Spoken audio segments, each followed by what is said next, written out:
Yeah, I feel very fortunate. I'm flying to space with just some great people that I respect immensely, and this opportunity to, prepare for this mission has just brought us closer. We have more time together.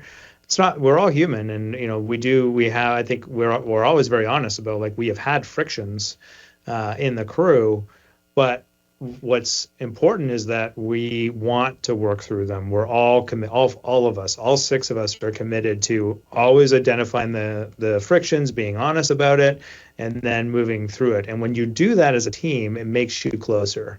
It allows you to be vulnerable with one another, and we just have that. And that's what you see. This is not an act.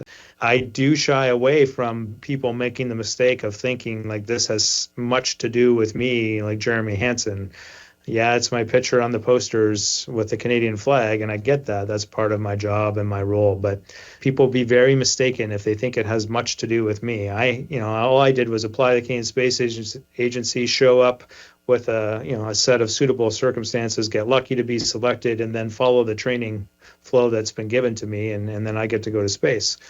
But the real reason that anybody goes to space, including a Canadian, is because of a huge team behind them. Since the Apollo program, human beings have gone into space on numerous occasions, but have stayed in what we call low Earth orbit. So we're relatively close to the Earth, to the surface. So now NASA has indicated it wanted to launch before April. There are some windows every month in the month leading up to that. I think February is a work-to date.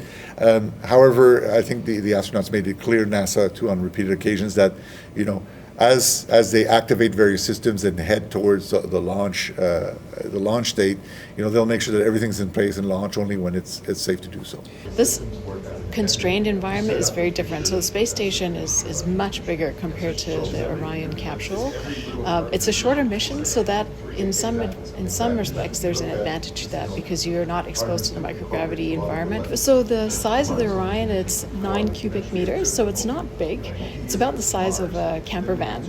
And in microgravity, the nice big advantage of microgravity is that because you are now floating, you get a lot more sort of usable volume.